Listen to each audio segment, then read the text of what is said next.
sa inyo ang hindi nakapagkomento ng iba pa bukod sa sinabi ni Vice President Sara Duterte.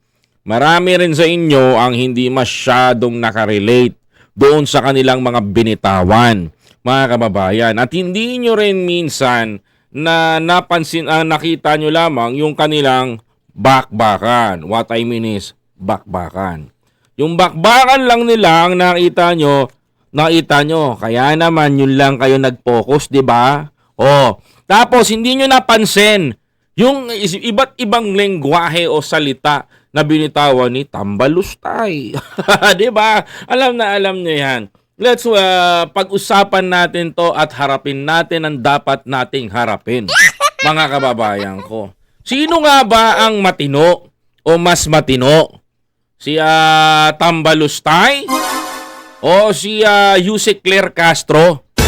Yan ang pagtatayan ng pinaka mahalagang tanong ngayon sa buong bansa. Sino nga ba ang may pakinabang o merong ibubuga, mga kababayan? Sa bangayan ng Claire Castro at BP Sara Duterte, mga kababayan ko, sino nga sa kanila ang talagang merong pakinabang, mga kapatid? So ito, pag-usapan na natin ito, mga kababayan. Panoorin nyo po ang video na ito. Lalong umiinit ang patutsadahan ni Vice President Sara Duterte at Palace Press Officer Claire Castro. Sabi kahapon ng bise, nagdadala ng kahihiyan sa bansa si Castro. Pero buwelta naman ng Undersecretary, mas nakakahiya yung nanuntok ng sheriff.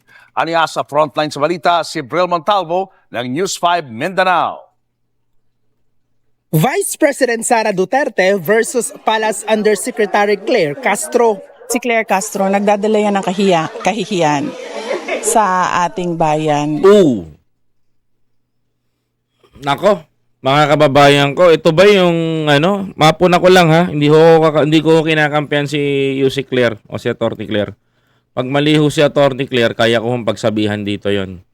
No? Pero pag maliho si Sara Duterte, kaya ko hong batikusin siya dito. Ang sagot po ni Vice President Sara Duterte, nagdadala daw ng kahihiyan itong si Yusek Claire. Totoo ba? Ang isa sa mga sagot ko dito, Vice President Sara, nananalamin po ba kayo? Humarap na po ba kayo sa salamin? Nakaharap na po ba kayo niyan? Bago nyo po sinabi na nagdadala ng kahihiyan yung tagapagsalita ng palasyo? Nakaharap na po ba kayo sa maayos na salamin at malinawan po ba? Bakit tila po ata Madam Vice President nakakalimot po kayo? Tila po ba meron kayong amnesia na kung saan hindi nyo po alam, Vice President, tila ho ba parang kayo pa ho yung nagdadala ng kahihiyan sa bansang Pilipinas? Mawalang galang ho ha? Mawalang galang ho? Madam Vice President? Wag naman po masyadong makapal ang muka. Diba? Dahil tinawag siya na spokesperson ng Office of the President, dapat hindi na siya pinapakinggan at pinapansin. Ha? Bakit hindi papakinggan at hindi papansinin? Alam mo si Sara, please pardon me, mga kababayan ko. Let me use these words. Bobo? Ma'am, hindi mo papakinggan, Palace Press Officer yun. Diba? Palace Press Officer yun. Tagapagsalita ng gobyerno o ng Pangulo o ng ating Malacanang, mga kababayan. Ba't hindi mo papakinggan, Sara Duterte? Ano bang merong utak to? Diba common sense? Ba't hindi mo sasabihin mo hindi papakinggan? Sino papakinggan? Ikaw? May naitulong ka na ba sa bansa? May naitulong ka na ba sa Pilipinas? Ha? Alam mo, sa totoo lang, ang tawag ko sa'yo, katuga. Bakit katuga ang tawag ko sa'yo? Kain-tulog ka lang. Oo, kain-tulog ka lang. Tapos sasabihin mo pa na wag pakinggan si Yusek Claire? Eh di hamak naman mas may pakinabang sa'yo yun. Nasaan ka ba sa oras na kailangan ka ni Pangulong Marcos? Tanungin nga kita. Hindi, tanong ko lang kay Sara Duterte ito ha. Nasaan si Sara Duterte sa oras na kailangan siya ni Pangulong Bongbong Marcos? Supposed to be kaya ka namin binoto noong 2022 kasi katuwang ka ng gobyerno. Hindi ka pasahurin ng taong bayan. Inutil ka. Di ba? Binudol mo nga kami dun sa pagiging ganun mo akala nga namin okay kayo. Pero hindi Ang target mo yung presidency kagad. Di ba? Mga kababayan ko, di hamak na mas may pakinabang pa si Yuse Claire Castro kesa kay Sara Duterte. Aanin mo isang Sara Duterte na uupong vice-presidente kung sa bansa naman natin walang kwenta ang trabaho. Oo, huwag ka mag-alala. Pwede kong ibalik sa ito because I am a taxpayer. Karapatan kong questioning ka at sabihan ka. Wala kang ginagawang trabaho. Di ba? Ano dapat ang trabaho mo? Katuwang ng Pangulo. Hindi ka binoto ng tao para banatan mo yung gobyerno at yung Pangulo. Di ba? Mga kababayan ko? Totoo sinasabi natin. Hindi tayo nagbibiro dito. Mga kababayan ko, factual kung tawagin. Mga kapatid, may evidence, may ebidensya. Di ba? Mas may pakinabang ka ba sa gobyerno nung panahon na nagkaroon ng sakuna? Ano pinakain mo? Lugaw imbis na pangangailangan na diretso ng tao. Diyan pa lang malaki ang diferensya nyo. Mga kababayan ko. Di ba? Ikukumpara mo si Attorney Claire sa'yo. Ano bang pinagkaiba mo? Kaya Attorney Claire, mas di hamak na may silbi yun. Mga kababayan ko, sapagkat hindi naman yun isang undersecretary lamang, kayang magpaliwanag sa mga taong katulad ninyo. Di ba? Ang katotohanan, kung bakit kayo nasasaktan kay Yuse Claire Castro, kasi real talk ang kanyang binabanatan. Masakit talaga pag katotohanan ang binabanggit sa inyo. Hindi nyo matanggap, hindi nyo carry. Kasi bakit, mga kababayan ko? Pagkatotohanan ang nabanggit at lumitalya sa bunganga ni Yuse Claire, matik, mga kababayan ko, umiiyak ang mga to. Ngayon, mga DDS, nagsasalita na yung pinuno yung nanununtok. Diba? Ayan na, mga DDS. Malapit na kasi yung eleksyon. Nagpapabida na ngayon yung pinuno nyo na nanununtok. Yung yung tumitira ng confidential fund. 'Di ba? Ngayon, ano meron? Nakita nyo ba? Mga kababayan ko? Nakita nyo sumasagot na ngayon. Pabibo ang sagot. Pabebe, akala mo talaga merong pinag-aralan na matindi. Doon tayo magkakatalo-talo ngayon, mga kababayan ko. Bakit? Tingnan nyo naman mabuti. Si Yuse Claire, habang nagtatrabaho, nag-i-inform sa Pilipino. Any instruction para hindi maligaw sa fake news. Si Sara Duterte, obstructionist. Bakit? Biyahin ni Koy, sobra ka naman. Bakit mo naman sinasabihan si Sara Duterte obstructionist?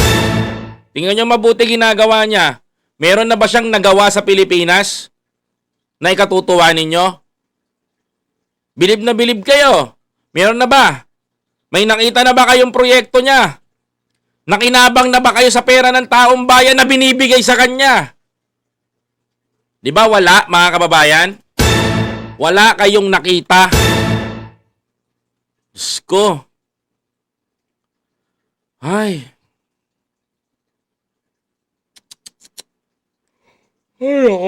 Nakakaantok kang itapik, Sara Duterte. Diyos ko. Tuloy. Sabi po niya ay nakakahiya tayo sa internationally. Mas nakakahiya po yata ito. Dahil ito mismo ay na-news. At nandiyan pa po ang kanyang muka kung saan ipinakita dito isang vice-presidente nag-threaten with her assassin laban sa Pangulo. Mas nakakahiya yan. Diba? Ang pangit kasi sa inyong mga Duterte, pag meron kayo nakatapat, sasabihin nyo, wag pakikinggan, wag paniniwalaan, nakakahiya yan. Alam mo, Sara, wala na maniniwala sa'yo Siguro bobo na lang. ng mga taga-suporta mo. Na literally I don't care kung ano position mo, pero real talk lang ako. Kung masaktan ka sa akin, Day, pasensya ka na, pero real talk ba? Kasi kung dili kita i-real talk, dili maintindihan to ng mga imo taga-suporta. Oo, dili. Kahit mag-uli ka na mag-uli sa Davao, magstorya ka man doon sa harapan ng imong constituents, mga naniniwala sa inyo, wala. 'Di ba? Mas masahol ka pa kay Lini. Buti pa si Lini may utak kahit papaano. Si Sara wala. Pastelan, yawa ka, puro kapira. Kwarta ng kwarta ang unang inuuna. Diyos ko. Seryoso mga kababayan ko. Seryoso. Walang kakwenta-kwenta. Ikaw ba naman, mas nakakahiya ka? Bakit? Hindi ba naisip ni Sara Duterte na magbabackfire sa kanya? Hindi. Bakit hindi niya naisip mga kababayan ko? Kasi ang thinking niya, gumante. Maghigante. Ano nangyari, mga kababayan? 'Di ba? Wala. O anong ginawa niya? Mas in-emphasize niya na siya talagang pinaka nakakahiya. Bakit? Kala mo proud kaming mga Pilipino sa'yo? Noon. Nung galyado ka pa. Pero nung nakita namin kulay mo, sinusuka ka na. Saka makakita. May kinausap akong mamamatay tao. Pag may nangyari sa akin, patayin mo si BBM, patayin mo si First Lady, patayin mo si Martin. Diba? Yan ang mga binitawan mong litanya. Ngayon, mga kababayan ko, nung binitawan niyang ganyan ng mga litanya, ano nangyari sa tao na to? Diba? Nabalita sa buong mundo. Nakakaya, even sa Japan. Binalita ng Vice President, naghahamon na kikitil ng buhay. Mga kababayan ko. Diba? Tuloy. Mas nakakahiya po ito. Nagpapalitan na naman ng patusada ang dalawa. Nag-ugat yan ang sabihin noon ni VP Sara na ginigipit umano ng Administrasyong Marcos ang mga kaalyadong senador ng bise. So ibig sabihin, kaya ka pala nagpuputok, naghihimutok dyan, binabanata mo si Yussi Claire, diversionary tactics. Tapos sabi ng tapos sasabihin, tapos ang pakalat nyo sa mga taga-suporta nyo, freedom of expression. Ang ina, freedom of expression na pala ngayon ng magbagbanta kang pumatay. Bobo. Kahit kailan talaga itong mga DDS, tanga no? Magsipaglakis nga kayo dito, mapukin ang ina nyo. Walis nga kayo dito, mabuisit kayo. Papangit ninyo, mga DDS. Freedom of expression na ba ngayon yun? Pag nagsalita ka na kumitil, magpapakitil ka ng buhay. Di ba? Kabobo. Yun na ba freedom of expression ngayon sa inyo? Bugo. Alam mo, pinalaaya ko sana magpalayas ng pangit sa chatbox ko eh. Pero pangit mga kapatid eh. Baka mamaya yung mga katulad nito matolerate, maging aanga-anga habang buhay. Hindi kita binlak ha, binartolina lang kita. Para malaman mo yung dapat. Yung magsalita na si Sara Duterte ng ganun, freedom of expression pa ba yun? Hindi na freedom of expression ng threat, mga kababayan. Saka makakita ng freedom of expression, binantaan mo yung presidente, binantaan mo yung unang ginang, binantaan mo yung dating House Speaker. Freedom of expression pa rin ba yun? Binubobo nyo kami. Alam nyo kayong mga DDS, huwag nyo kami idamay sa katangahan ninyo ha. Hindi po kami tanga. Okay?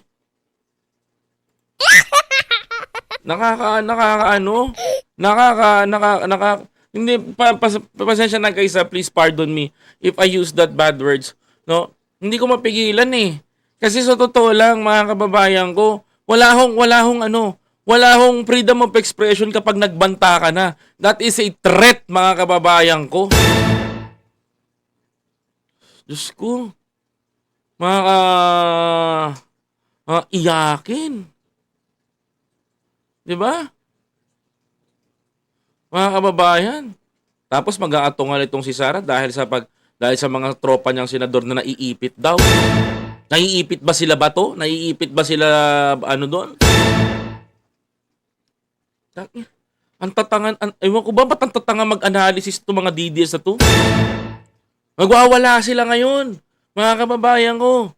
Dahil iniipit daw yung mga senador, mga kababayan, na kaalyado daw ni Sara Duterte na si Amy, si Bongo, si Robin, si Bato. Bakit? Wala namang warrant kay Bato. Ba't nagtatago si Bato? Diba? Pinaglululoko nyo kami eh. Pinasinungalingan niya ng palasyo. At ngayon nga ay pareho silang nahihiya para sa inaasal ng isa't isa. Correct. Giit ni Castro, hindi nakakahiyang magsabi ng totoo.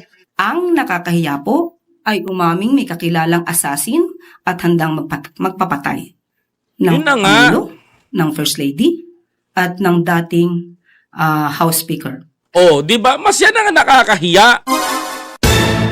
Yan ang nakakahiya literally. Di ba? Yan ang nakakahiya. Pero ang mas nakakahiya, mga kababayan ko, yung pagbabanta niya na umabot sa buong mundo. Siya lang ang kauna-unahang vice-presidente na walang pinag-aralan, na hindi niya alam na bawat sasabihin niya ay makakarating sa buong mundo. Di ba? Bukod tangi ang pambato niyo sa 2028, utak munggo. Ano, real talk? Tuloy.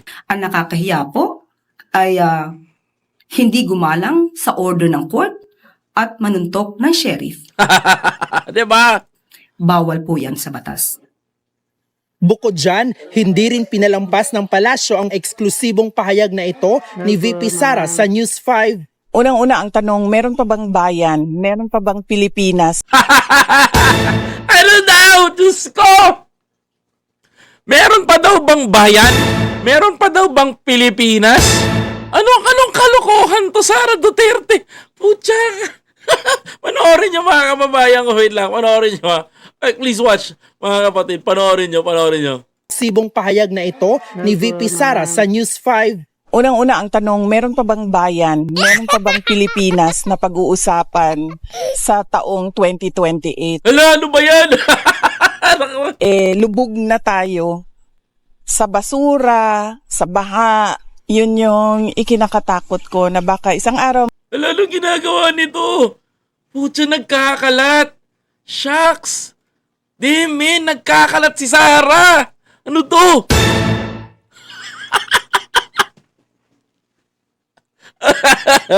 Anong sinasabi niya? Seryoso ba to?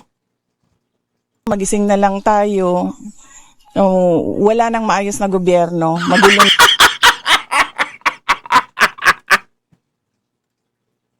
Ano daw? na ang bayan. Ano daw to? Isa pa nga.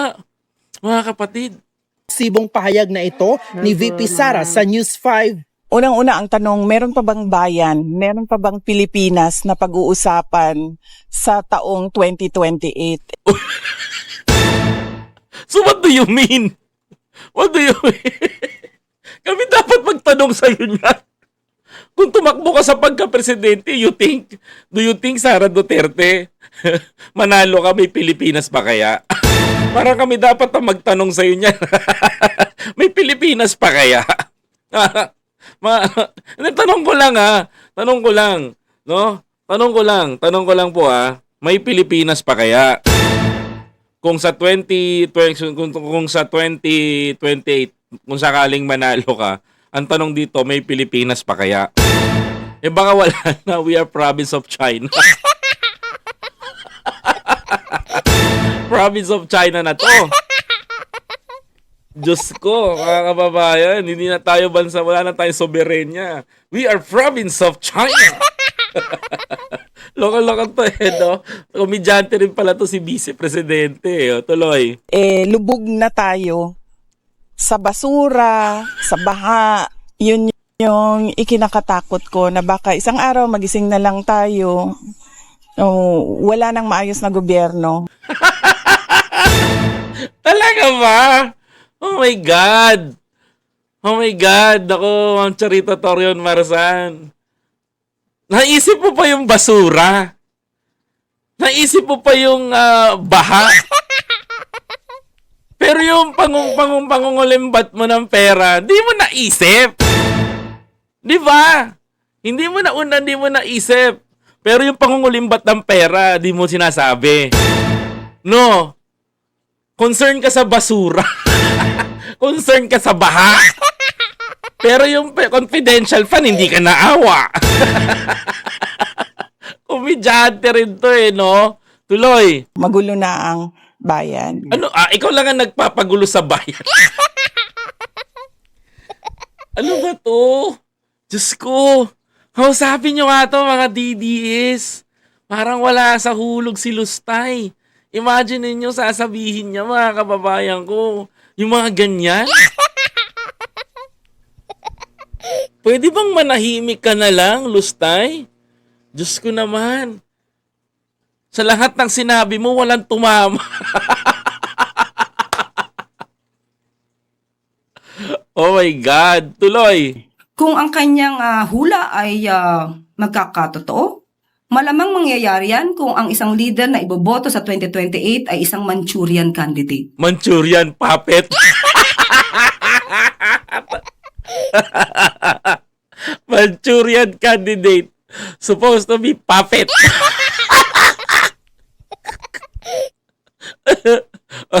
Welcome to province of China. Nakakahiya to si Sarah. Baon kay Atty. Claire. Isang puppet na isang bansa, Oo. baka nga maging probinsya tayo ng isang bansa. Huwag naman po sana. Correct. Bulag daw ang bise dahil hindi nito nakikita ang ginagawa ni Pangulong Bongbong Marcos. Exactly!